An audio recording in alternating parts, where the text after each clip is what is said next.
Well, it's great to be having this session. Did you also send out the hot from the press blog on Beyond the High Performing Team?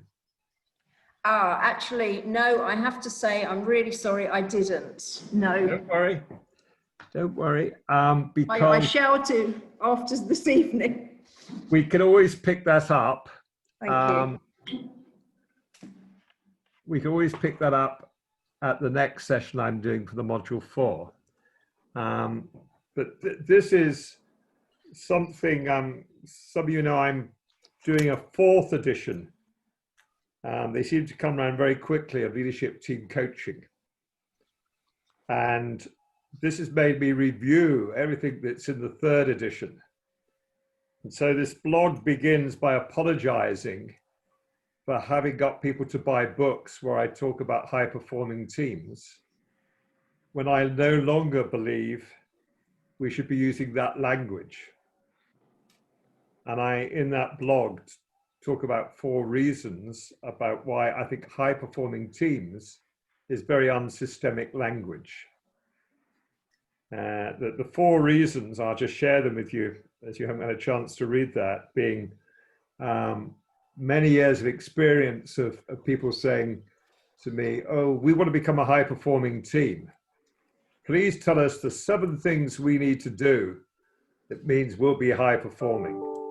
So they turn it into a kind of tick box exercise of inputs.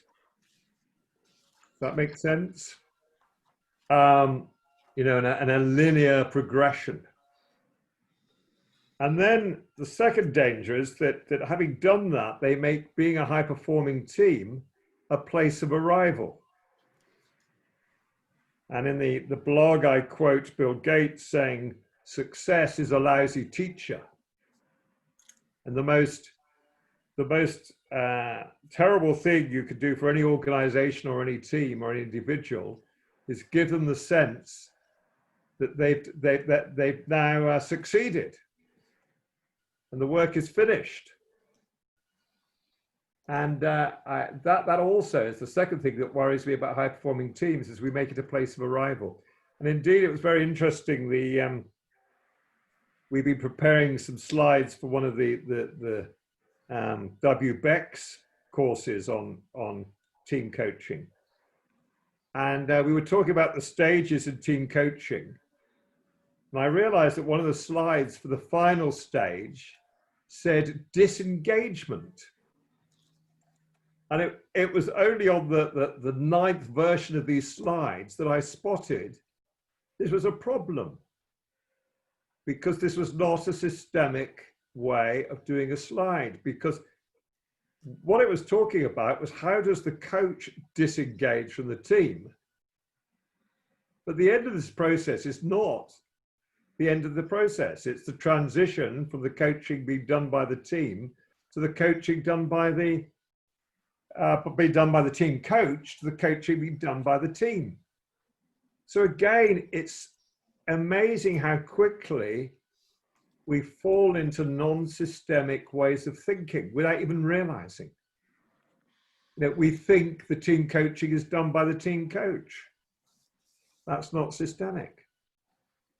But my favorite bit of this blog is I was talking about the next problem for the term high performing team is that if we're successful, we think that success has been done by us. So we think we're high performing teams. So if we've been successful, that success belongs to us. And I tell an imaginary story in the blog, where I say, I would like you to imagine that it's in the near future, not very far from now, and Zoom, that we're all partaking on today, is having an end of year review, the top team at Zoom. And they've got the champagne out because they're celebrating. They've had the best profits ever, best revenue they've ever had.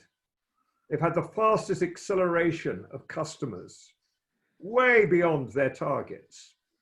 And their reputation has gone up. And they're all celebrating and patting each other on the back. And one of the team members speaks up and says, while we're celebrating, I think we should do a special call out for the team member that's made the biggest contribution to our success this year. And they all look a bit askance and they say, who's that? He said, well, I think we should especially thank them because they only joined us this year. So they're later arrival and they've made the biggest contribution. They all say, who are you talking about? The team member says, isn't it obvious? Coronavirus. Our best performing team member who's driven a lot of our growth. And I tell that, you know, they're all shocked and, you know, start choking on their champagne. And I tell the story because it's trying to get people to think systemically that our success is never our own success, in the same way as our health is not our own health. All evolution is co-evolution. So, and the thing about being systemic, the first thing we have to do is notice how constantly we and others fall into lineal, atomistic thinking. So what I want to suggest we do today is I'm going to do a little systemic inquiry between now and 4:45. Can we do breakout rooms, Moira? We can do random breakouts. Yeah, because in a minute I'm just going to share some slides with you. Can I share my screen? You can. Great. Now, here's some slides I prepared last night for you. The systemic and systemic team coaching. What I thought is we would just do a very simple systemic inquiry. And I was going to get you into threes and get one of you to bring the team you're working with and the other two to ask you these questions. Who creates the team? What creates the team? Whom does the team serve? How is the team more than the sum of its parts? How do you as the team coach relate to the team as opposed to just the collection of individuals and the sum of the individuals? And who or what is doing the core learning when we talk about core learning? What is learning? Who is learning? I'm not expecting singular answers to any of these, but who and what is learning or evolving in the systemic team coaching process? You can choose any of those questions that you think might be useful. You don't have to answer all of them. But I thought we would do a kind of 12-minute inquiry in threes and see what when you come back, what did you discover about that, about what it means to think systemically? Yeah. And then in the second half, after we had our break, I was going to invite someone who would like to make a case like we did last time. And what I would do is I'll share a few slides about the interconnections between the different disciplines. Because one of the other big traps that take us out of being systemic and thinking and being and doing systemically is that we start to see the 5 disciplines as 5 separate buckets and 5 separate activities. And we fail to see the flow between them. And what's the nature of those flows? So I thought if somebody would like to volunteer, we would work on a specific case and work through the systemic nature of the work on a specific case as a live supervision like we did last time with some timeouts. Does that sound okay? I've got 6 breakout rooms ready. Great. So let's do the breakouts, and then we'll see what comes up, and then we'll check in who wants to volunteer and what questions are emerging at that point. Mm-hmm. So, enjoy your inquiry. The first step is to appoint someone to watch time and decide who is going to bring their team. And then the other two, you can use either of the inquiry, any of these inquiry questions, or any others that you think takes you to the edge of thinking about that team systemically rather than as a closed system.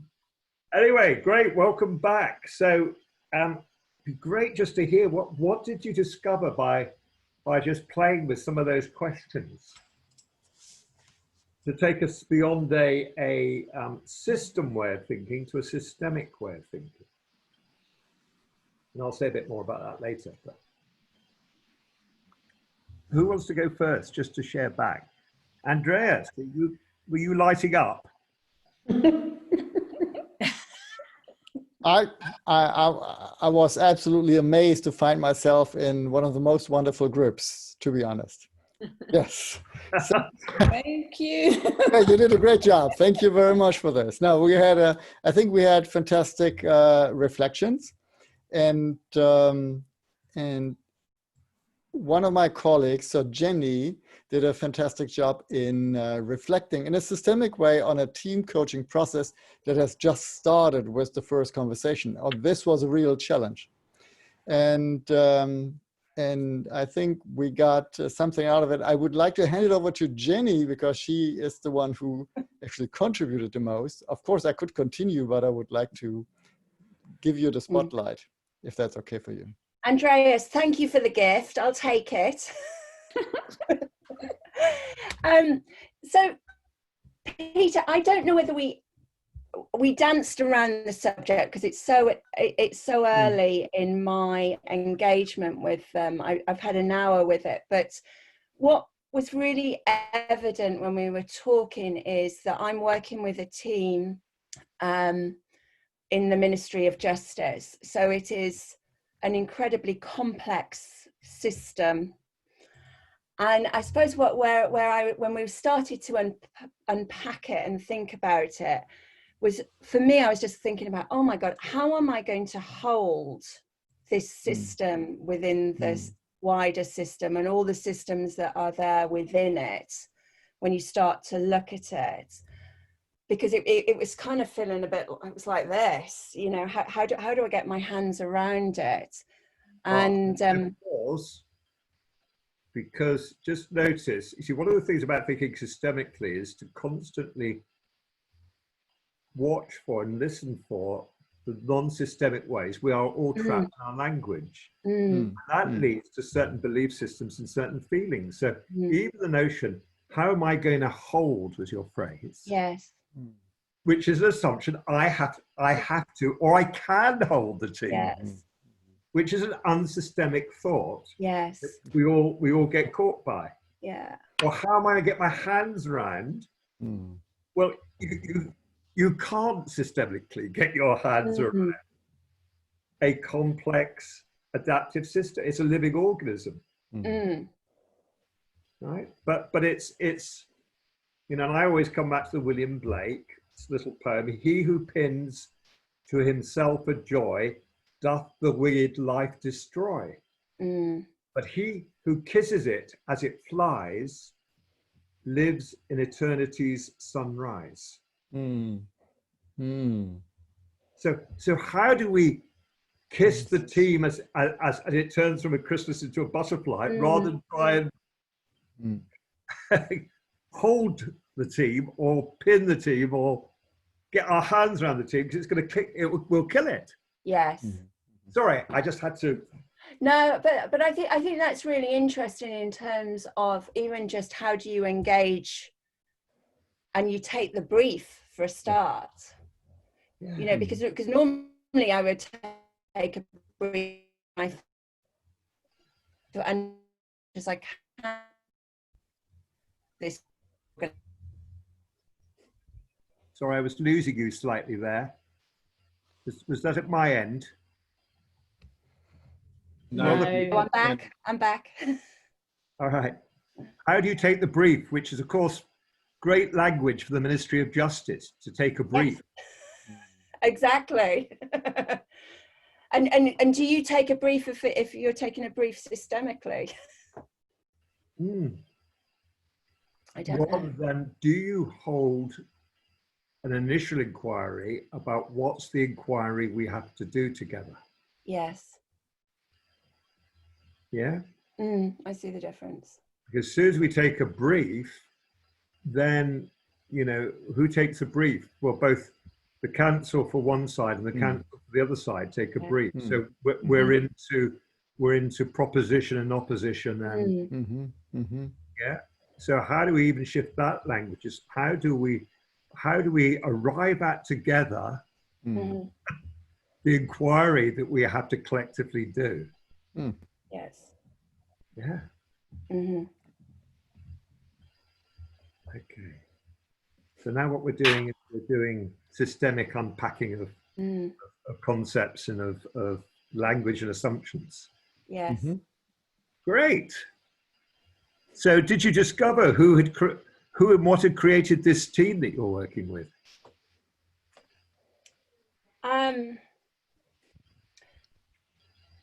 No is the short answer, Peter. As such, I feel like I don't understand enough because I've only spent an hour with them on the phone, and I haven't done any thinking around it. It's a lovely notion. Did anyone else discover with their team who or what had created the team? Yeah, can I make one short comment to Jenny and the case, because I think it is an experience that we don't know, right? I mean, when we to realize what we all don't know, what questions we haven't asked, or where we don't find any answers. I think this is incredible value information that all can go into the box saying, okay, what do I need, or what would be helpful to find out, or what do people not share with me? What does the organization not share with me proactively? Is there any reason behind it?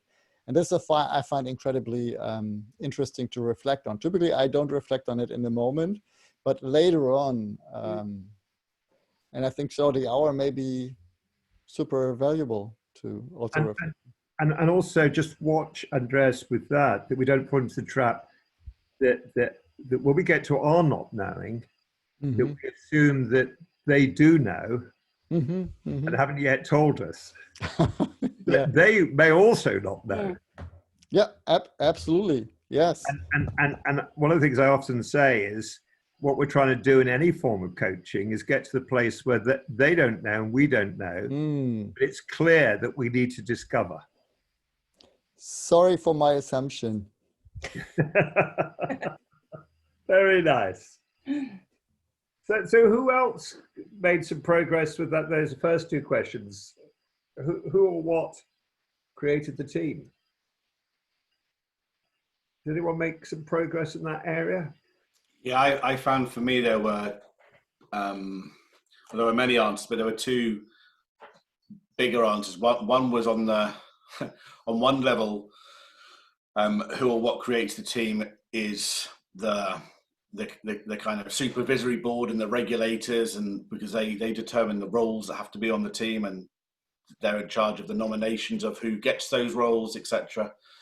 But the other part was the context is creating the team, which led me into thinking about the team I'm working with, this Bank Exco, that in some ways actually it's a working group that's a pseudo team, but there is a team in there that is a real team, but not an explicit team, because that's what the context really demands. So that's a lovely distinction that you've just offered us, Chris. The difference between who appoints the team and who or what creates the team. And that they're different. Yeah. Yeah. Anybody else who wants to come in on? And I remember your team well from last time, Chris. Peter, can I ask a question? David, you said there was a distinction between who creates the team and who forms the team, and I think there was something for me about what the question of what came in, what creates the team came to my mind then, as opposed to who. And there is is there a combination? Am I thinking here systemically in terms of the what and the who? Because it might not be a who; it's a function of a what, perhaps. Yeah. Things rather than people creating it. Yeah, I think some of you know I did this blog 2 or 3 years ago, just before my 40th wedding anniversary, called Partnerships Aren't Created by Partners, where I looked at marriages, mergers, and teams, and said it's not the team members that create the team. It's not the partners that create the partnership, or the couple who create the marriage. It's the purpose that creates the partnership. But then we have to discover what's the purpose that's given birth to this team. But in that, there can be some who's, can't they? Even within that creation, that there can be different stakeholder groupings that require this team to exist. Yeah. In the group I was with, which was where are you on? Michaela and Brian, I can't see you. We were thinking also about the what and the who in creating the team was also about what are the different systems that people are bringing in from their family systems and their social systems, and also their own expectations and assumptions about it. And then also thinking about the social environment. I'm working with an NGO in the environmental field. So what's the environmental stresses that are also showing up in the team that the environment's showing up? And so we had a sort of, what came to my mind was you have your team in the middle, and you have all their kind of little orbits that they're bringing in, floating around it, sitting in this enormous orbit of climate crisis as well. And all of those sort of spinning in different speeds and ways and directions at the moment. Right. So that was sort of what we were talking about, all the different systemically, how people think about it, but that may be more systems than systemically. Well, yeah, it's a very good reflection. So you're offering us a distinction between what may be requiring and pulling the team into creation, and what might be infusing that from within. Yes. Like, the assumptions we bring, the cultural biases we bring, the history we bring. And if we took both those two things and just temporarily separated them, because they're not separate, but in our minds, we could ask, where is the tension and gap between what's infusing, what we're bringing from our assumptions and our cultural heritage, and what's being required from the purpose? Yeah. Where is there a cultural gap? Is it a cultural gap or just a gap? Well, it is. I say cultural because there may be that what's required cannot be delivered in our current way of being and thinking. Our collective way. That's why I was using the word culture. Okay. Yep. Then we can ask what needs to shift in our current way of thinking and being in order to fulfill that purpose. Yeah. That's very helpful. Yeah.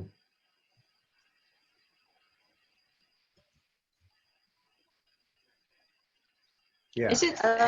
Okay. Juliana. Yeah, sorry. I can relate to this cultural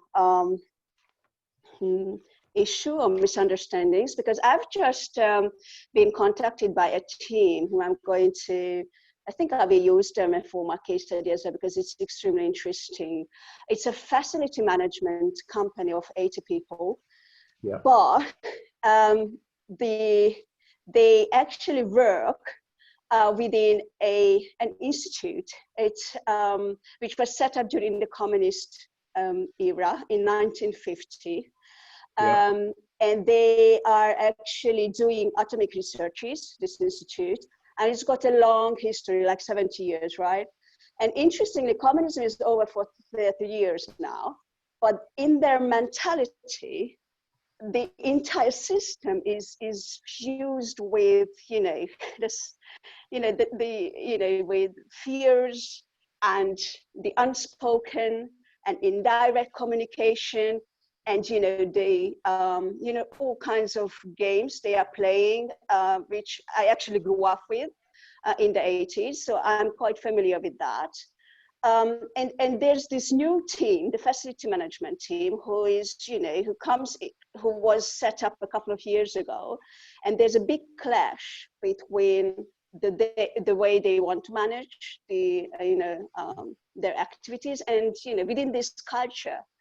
And it's just so interesting for me. I met them for half a day last week to see that the shadow of communism or socialist thinking is still there.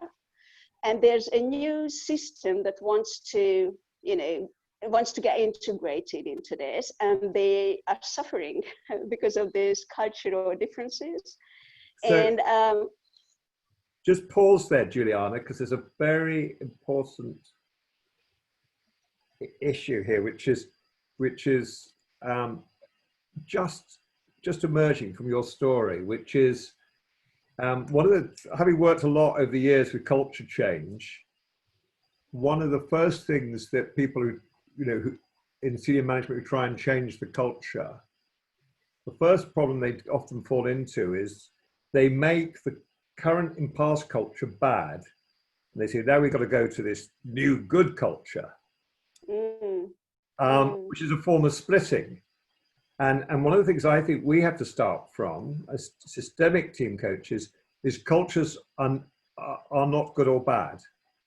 Yeah. Right? They are either fit for what the world is now requiring, Yeah. or not fit for what the world is now requiring. So it's this whole principle that systemically, it comes down to something very, very practical. It's not philosophical or abstract. You never locate a problem in a part of the system or a person or a division you always locate it in a connection. So here we don't talk about, the bad shadow of communism. We have a challenge because the culture that we've evolved to be brought up in and seeped in and marinated in is out of sync with what the world is now requiring. So how do we support that evolving? And we say the culture that was right for then, but it's no longer right for now. And how do we evolve it? I understand. You're absolutely right. I'm very struck. My wife, who's written a lot about white privilege, has done quite a lot of blogs, and her book has suddenly rocketed up the bestsellers because it's such a hot topic at the moment.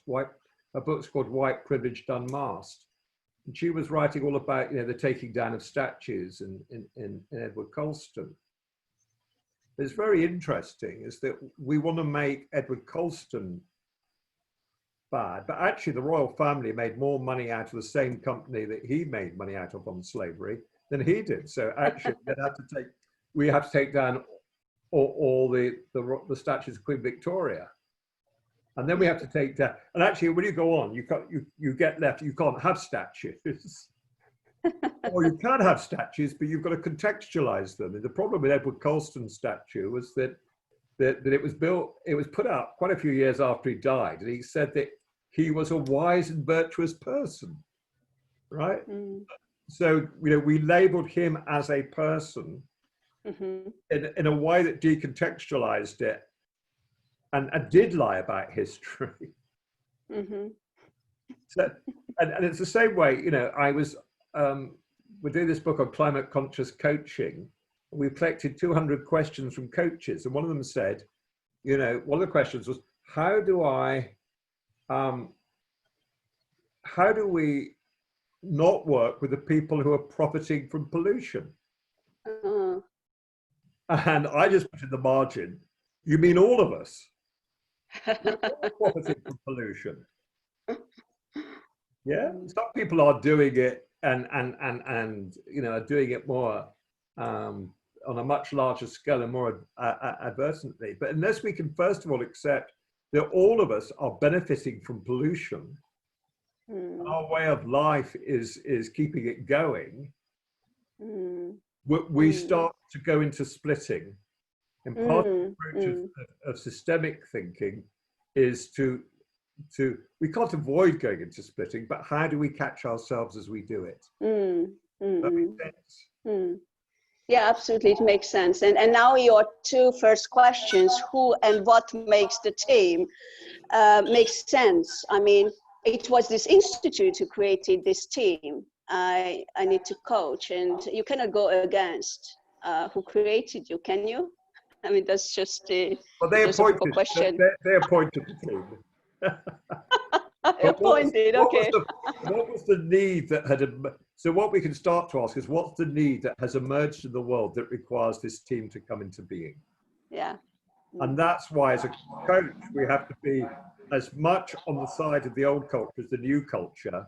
Yeah, you're absolutely right. In order to coach the evolution of one to the other, you know.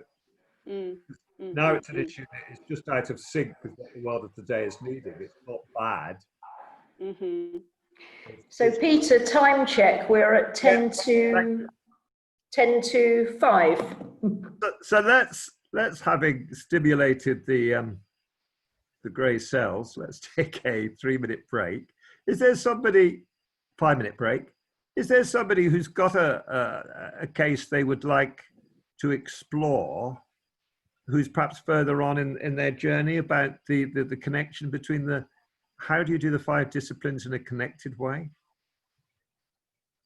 I'd like to do that.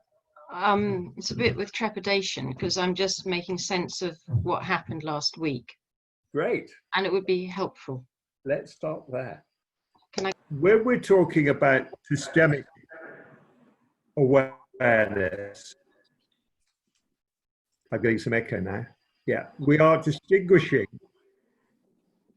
between the first most common form of thinking, which is linear atomized problem solving. So your client will come to you with, you know, these are the problems about the team that we want you to help us with. And this is traditional Newtonian thinking, which is to take a complex living organism and break it down to its parts and break the issues, the complex interdependent issues, down into separate itemized problems. Yeah. The first way we also get out of that is to go to system thinking, which is just seeing a larger whole. So rather than just looking at the heart, we look at the whole human being. Rather than just looking at the individual, we look at the family. Rather than just look at the family, but we're still looking at a boundaried system.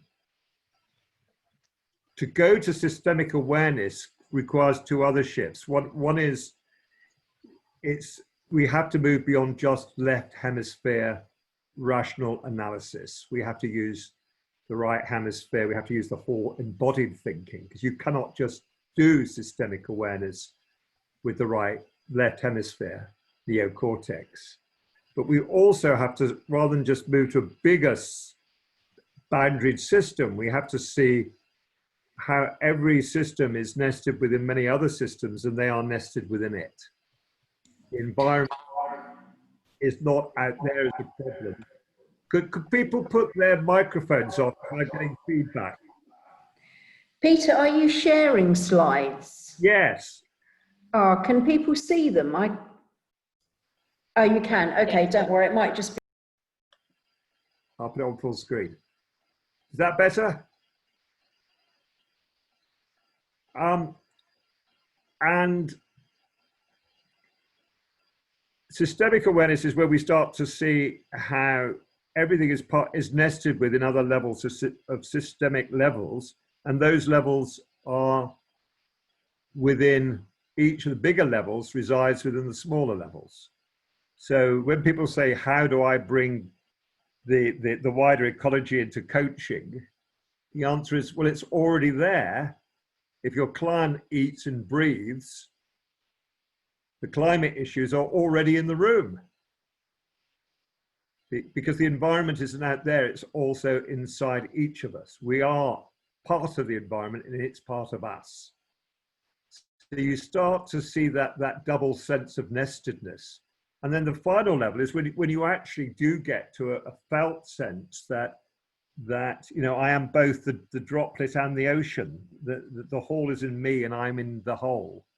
And that only comes through experience and through realizing that there is not a separation. We are partaking and participated in an interdependent oneness of interconnection. And what we're trying to do within systemic team coaching is to at least work with teams out of the first circle into the second and out of the second into the third. Yeah, we're not, we're going to leave it to Zen teachers to do the movement from the third to the fourth, and spiritual teachers, but that's the direction of travel. And then just the other slide, if I escape from that, if I can go to just one other, just very quickly. There we go. And that's that within these 5 disciplines, we teach them separately, but of course they don't exist separately. And if we just do 5 workshops on 5 different disciplines, we'll miss the systemic interdependency.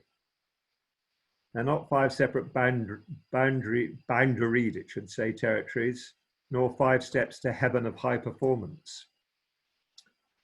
Must get my spelling right.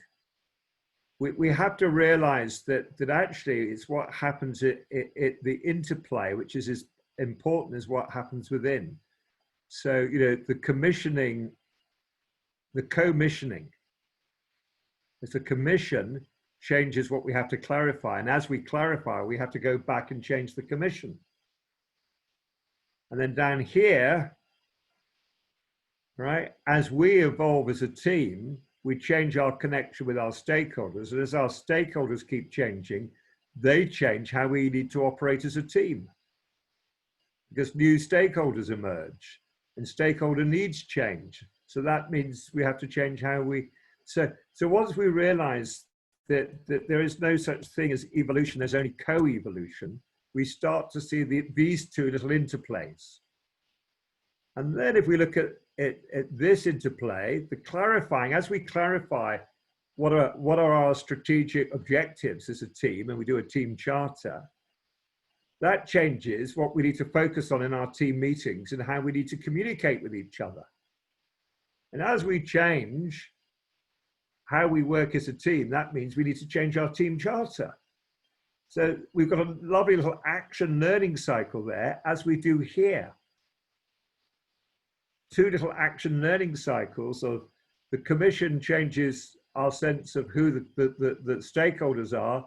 And as we talk to the stakeholders, we discover more about what our purpose is. And then once we get those 4, we can start looking at the middle. Or we can start that question I asked you before, who or what is doing the core learning?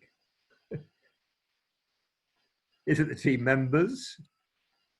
Is the team as an entity learning? Is the conversations changing between the commissioners and the team and the other stakeholders? Are those relationships learning? And is the team coaching learning? Is the system of you and the team learning? Not just you learning about the team and the team learning how to function better, but is the team coaching system learning so that by the end of the process, they can carry on at the next level of development, doing it without you. You've moved on and they've moved up. So I just wanted to introduce that notion just about how do we start to play with these different interconnections and flows between the 5 disciplines, And then just to see, hold that in mind, the rest of you. Harriet, you don't need to worry about all of that, right? You can open your microphone. I've done it. And so I can see you, great. The rest of you can keep your mics off, and I'll stop after about quarter of an hour. I would like the rest of you to hold that frame so that Harriet and I can just really look at what's going on in her team in between us. Yep. Harriet, what's the work we need to do around your team that you and I need to do together? I would like to think more about the next session. That's not very clear, is it? So the challenge that the next session is presenting me with is... The challenge the next session is presenting me with is that the team, the CEO, who isn't necessarily the team leader, the CEO, I think is disengaged at the moment because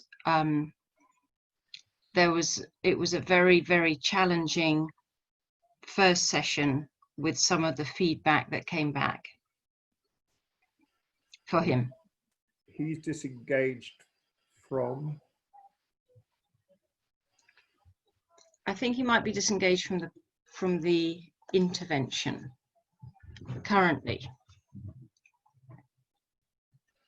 So, okay, as soon as he's either engaged or disengaged, we might be into a polarity. Your felt sense, if I hear it right, is that he's somehow recoiling from the feedback. Yes. And we had agreed that we would pick up and have a bit of a talk afterwards. We talked beforehand, and I shared some of the themes of the feedback with him. And then today I got a very curt email that he doesn't want any more private conversations with me. He will just be part of the group. And the language was quite terse and talks about the group, not the team, and a lot came up, and it was quite a, I called it a rich session in a little group I've just had. And I'm working out how to, so what's my challenge? Okay, my challenge is how to enhance the safety in the team. That's my challenge. And I'm hearing a pre-one, which is you're sensing this somehow recall and experienced a terse communication which had an emotional impact on you. And he's saying, I don't want to have any private conversations, and yet you're left not knowing how to unpack his communication. It's not as much the unpacking, thinking, how can I reach out to him in a way that's really kind, but giving it some space so that it's not just a response. And the patterns I've heard through the interaction, the different interviews I had, is that there's a pattern that he can come down hard and then people don't dare speak up. And I don't want to therefore not respond to his email in case that's seen as part of the approach. So I'm wanting to match to mismatch, and thinking, and I've written something, I'm not going to send it for perhaps a day or so and think about it. But I think there's something massive about safety there for him and the team. So in what you've written, what's the bit of what you've written that you need to think about now?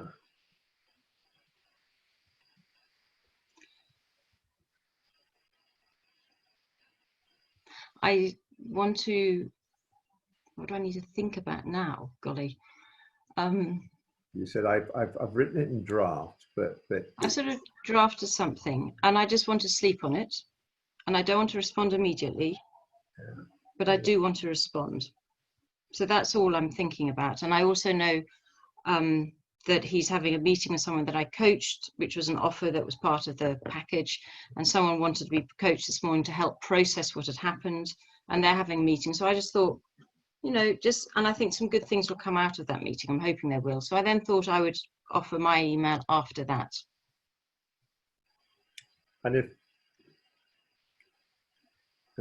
what's the truth that you want to kind of land in your kind offering? The truth I want to land is that we're here, all of us are here to really fulfill the purpose of the organization and to work out, as I think you said earlier, something really nice about, you know, see what emerges from it in order to make it more impactful, in order for the really important work they're doing to happen.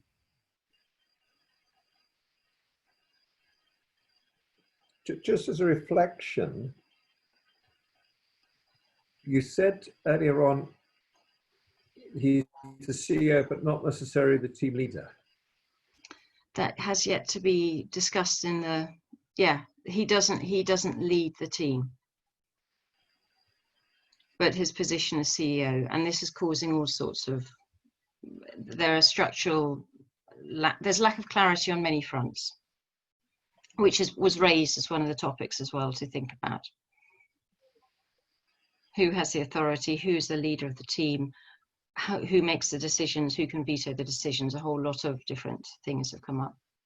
So if he wasn't the leader, who is the leader of the team? They're not entirely sure. There's a deputy who is given more of that position until things don't fit as the CEO wants. And then he steps in. He does it externally and steps in, yes.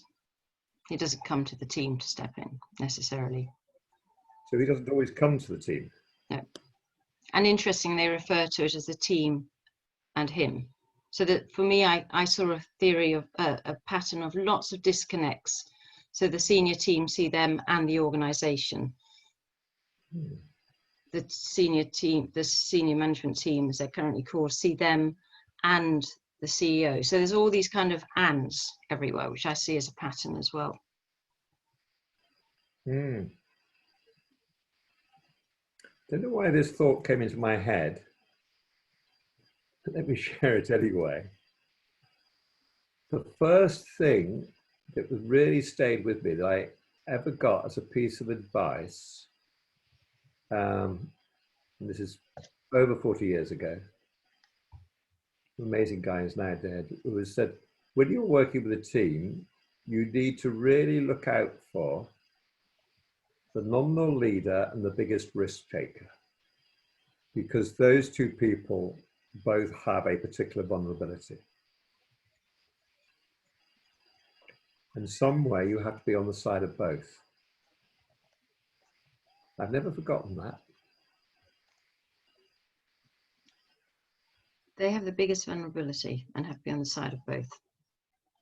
And I think at that stage in my history, I really got to experience it later in my life from being a leader of certain organizations.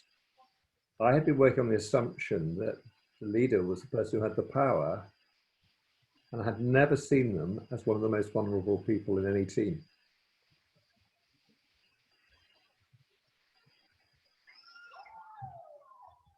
I don't know why I was drawn to share that, but It's interesting because at the moment the reason my gut feeling is to be kind is because I think the CEO is feeling incredibly vulnerable, but doesn't want to kind of lose face around it.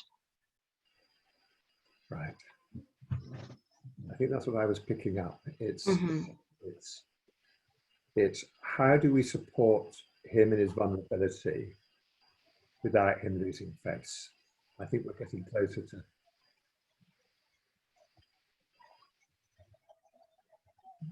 to the underlying bit of work that you're bringing today. And I was getting stuck thinking about it, thinking, how do I make that systemic? Or how do I make it? How do I think around it in a systemic way? Mm. I was going to call on my wild horses. It's my supervision group for a bit of something. Is that the name of the supervision group? Yeah. Wild, all Yeah, right. the wild Great. horses. Lovely name.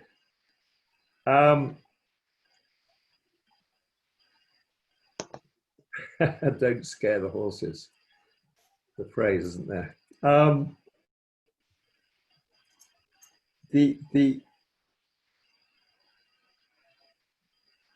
So if we take the systemic notion that you never locate the issue within a person or a part, it's in a connection, we have to ask, what's he particularly carrying for the system? What are the people in the team that he's partly in and partly not in carrying for the system? And what helps the join between those two? So what's he carrying for the system? For the wider system. For the wider system. Yeah. And what are they carrying? So what is disconnected between what's been carried by, which means that they're repeating, if I hear you right, repeating a cycle of, he'll let them get on with stuff, but occasionally they'll get on with stuff in a way that he then has to step in and change and correct. Mm-hmm. So we could see Yes. that as his problematic behavior, Yep. or we could see it as the team haven't learned to do what's right, right? Or That we could say either something would be systemic. Either would be systemic. Neither. I was going to say, that confused me. Neither, Yeah, neither would be systemic. Mm-hmm. To be So systemic would be to say what's not connected between what he's carrying for the wider system and what they're carrying for the wider systemic levels. He's connecting. Gosh, I can't answer that. Yeah, I wasn't expecting you necessarily. Mm. While you're pondering that, why don't I just take a little time out Mm-hmm. and change to gallery view. Just ask from my wider supervision group there, what struck you about the conversation so far? And any thoughts about how we might take this to the next stage systemically?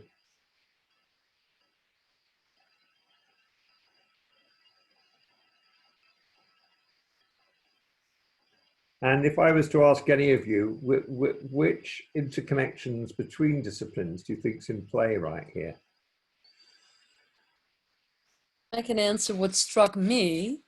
When Harriet mentioned the word safety, I felt like, so what's that meaning? And then, Peter, you started around vulnerability. And I noticed that sometimes you can come from two different worlds with two different languages, but actually there is an underlining same meaning. So that struck me in the conversation you had with each other. Hmm. And interestingly, as you brought that up, I did shift the language away from safety.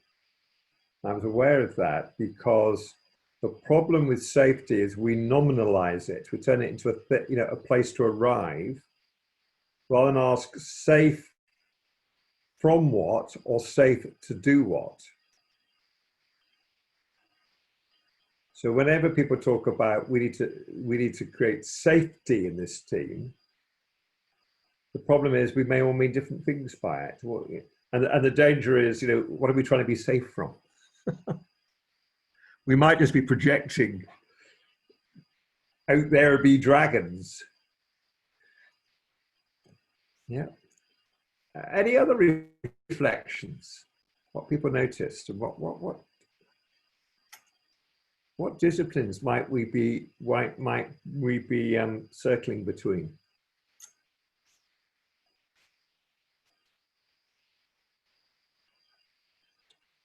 Any thoughts? Doesn't matter if you don't know the answer. Just what's your first reflection? There's something I heard about lack of clarity, and the team actually starting the co-creation process to move it away from being about individual leadership to collective leadership. Mm. So we might be somewhere in the circle, Victoria, between the commissioning and the clarifying. What do we know? I'll come back in a moment and ask Karen. That might be a useful question. Do we know about who appointed the team, and how much do they know his expectations of the team, or his expectations of the part he would like to play in it and not play in it? He appointed the individuals in the team, and he appointed the team, and he personally appointed the people in the team. Right. And that's the first bit. But expectations, I think I'm looking at clarifying and commissioning as the place to start, because another thing is, what is the strategy? And there's so many different, and there's around a muddled understanding of the language. What does strategy mean? And it meant something different to everybody, which was, I think, also difficult for him to comprehend, because he felt it was very clear. Yes. Most CEOs do, by the way. Oh, do they? Yourself included. To reassure you, this is a common. That's really useful to know. I'm making a note of that. Okay. Mm-hmm. Hilary and I once did a piece of work for the university, and it wasn't just the CEO. The whole team thought they had a really clear strategy. They were going to be a top 10 university and a top 100 in the world, top 10 in the UK, and top 100 in the world within 10 years. It was a very clear strategy of how, I think, and all the feedback came from the staff survey that people didn't understand the strategy. And the vice chancellor said, "We must go out there and we must communicate it more." I said, "I wouldn't do that if I were you." She said, "What do you mean? They clearly don't understand. We must tell them." I said, "Right now, I think you have to work out how you can engage them. You can communicate less and engage them more."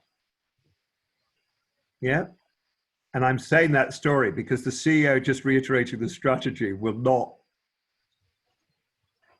shift it. But I do hear, just from that little reflection, that if we go to the commissioning, clarifying little cycle,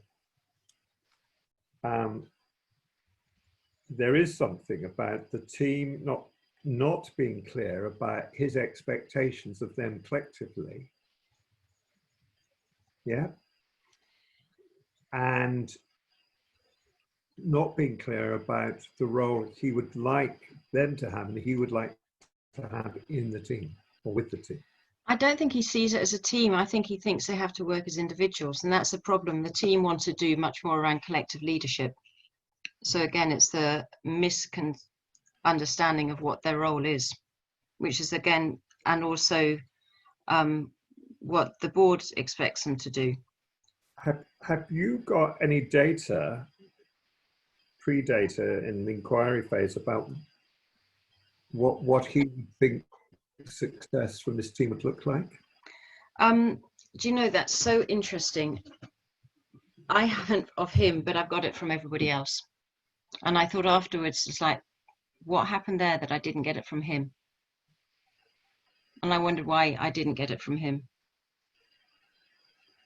I think one of the reasons was he was very, he told me an awful lot. So I was trying to listen to what he was telling me about it being an excellent team and having sorted it out.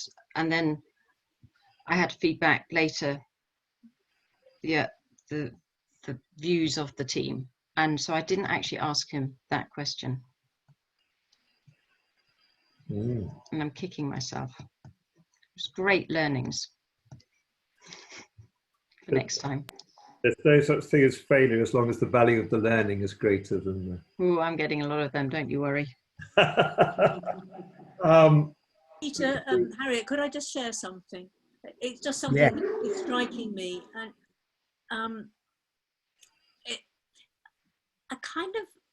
I felt, I'm feeling that an assumption is being made that his note to you, Harriet, about I don't want any more one-to-ones with you, is all negative. And I just was wondering whether it is all negative. Hilary, that's a really good way. That's really helpful. Yeah.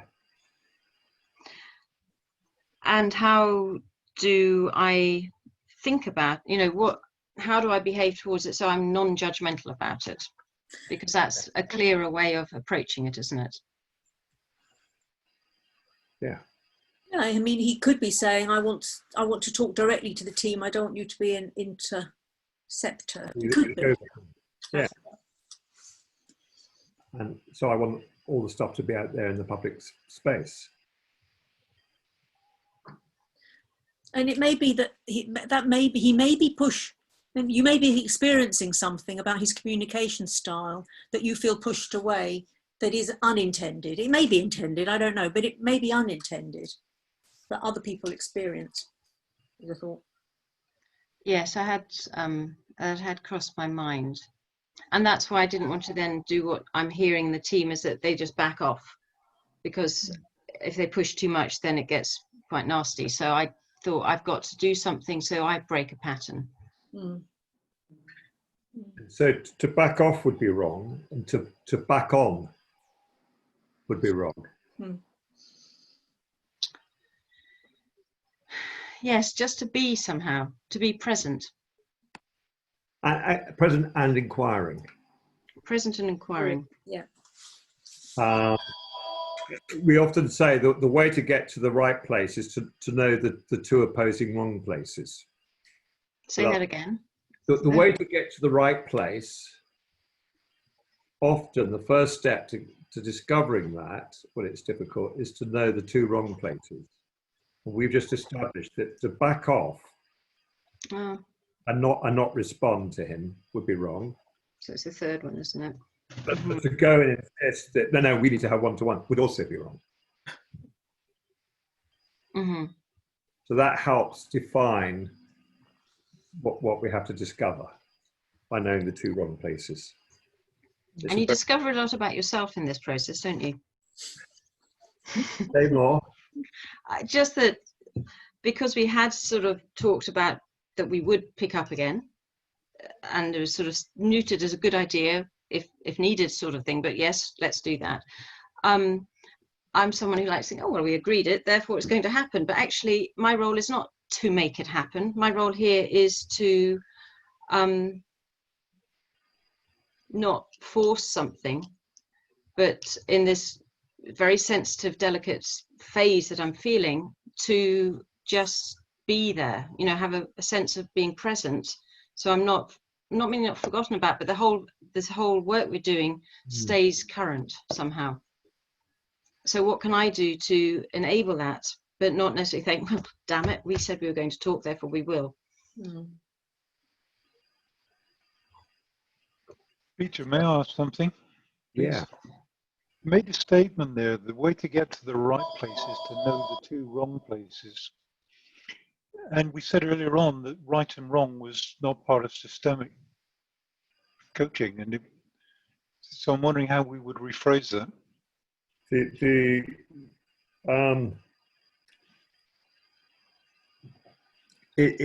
Yes, well spotted, Ian.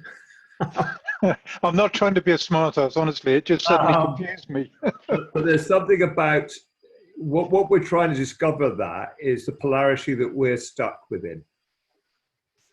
Yes, so one of the things I'm always trying to do when I'm listening, I'm not just listening to back off, I'm listening to the term back off is part of a polarity. That's why I partly amusingly use the back on, you know, or insist on. I'm hearing something within its implied opposite. And by hearing the polarity, we know that somewhere, to create a way forward, we have to get beyond that polarity. Is that helpful? That's much better for me, and the language is much cleaner for me. Yeah, it is cleaner language to understand how to work with it. Thank you. So it's just that we, you know, and if I go back to Harriet, can you say something so I can see you on the screen? Yes, I'm here. Good. Thank you. I'm really listening hard. You know, it's actually discovering that you know, often our first thoughts are stuck within our own kind of polarity. I either do what the team are doing, back off, or I have to insist, and that just helps us notice that polarity, and then go to the next step and say, so what can I do? And just to play back to you what I've heard so far, a bit of active listening. I think you've told me that, and what we discovered just now, that you hadn't asked him about what success would look like from him. That actually you could go back to him, which is neither, it's saying, no, I really respect the email you sent me, and that we shouldn't be having you know, that your feeling is that separate one-to-ones at this stage of what's needed. Mm-hmm. But you could also say, and not but, and I'm also realizing that that what's emerging is that there is a gap between your expectations, the team, and what the team understand. And in that, you know, you could start. What you could do is you can engage an inquiry, which is both accepting what he's saying, but staying alongside. Yeah, I want to stay alongside. I have this feeling I need to stay alongside. Not just that's what I should do, but that there's a need for it.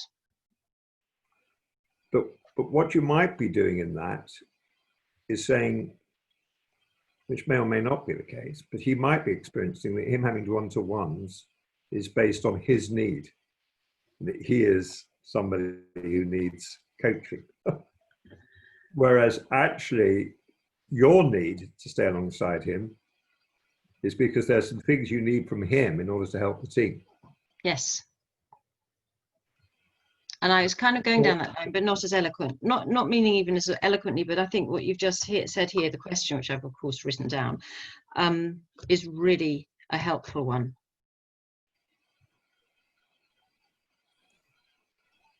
And the sense, I guess, is that he needs to know he is, I don't mean important in the sense because he's a CEO, but he is valuable.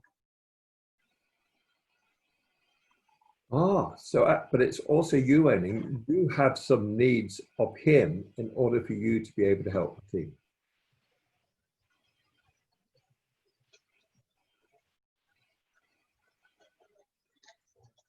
That's what I could be sharing with him.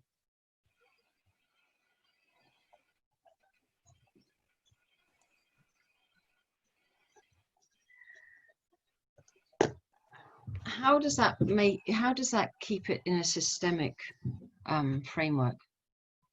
Because that's where I'm not entirely sure at the moment. So say more about that question. I'm trying, rather than just do something sort of linear, I'm thinking, oh yes, this is all about systemic team coaching, so I better make it systemic. So what do I do? Well, you see, if in any way he's feeling that you having one-to-ones with him is because, you know, he's the problem, that we, you know, by coaching him, we have to coach him in order to, he would find that difficult. Mm-hmm. Yeah, he'd find that difficult. If we see that actually this team to move on, you're beginning to form beginnings of a hypothesis that there is that the team are struggling, because they do not know from him. And it's not that he hasn't done it, but that they haven't got clarity. Even before we get to the strategy, they haven't got clarity about his expectations of that team, or clarity of the expectations of the role he wants to have in relationship to the team. And Peter, I just want to make you aware that people are leaving because we're in a slight overrun. oh, sorry, very bad time management. Peter, that gives me a lot to think about already. Thank you. Yeah. Yep. Thank you very much. What's the most important thing you're taking away? And then I'll find a way to bring him on side that we're working with the team and not that I'm trying to contact him to work with him. Yeah. Great. That's telling me. That's also telling me I'm late. Thank you. Great. So let me just quickly go back to the. Oh, where am I? And I lost it. And sorry, Moira.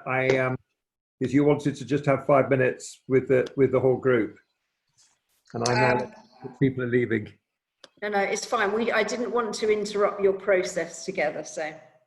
So hopefully that's at least give you a sense of how to get systemic. We don't do it through effort. We do it by very forgivingly noticing how we ourselves are constantly falling back into linear atomistic thinking or system thinking. Yeah. And then the second step is we're discovering, there's this lovely phrase, the first step to grace is clumsiness. So how do we clumsily start to unpack and notice how we, along with them, fall back into locating the problem in parts rather than seeing it in connections. Look forward to sharing you on the next time. I'm now late for my next call, and I've overrun your time as well, but thank you.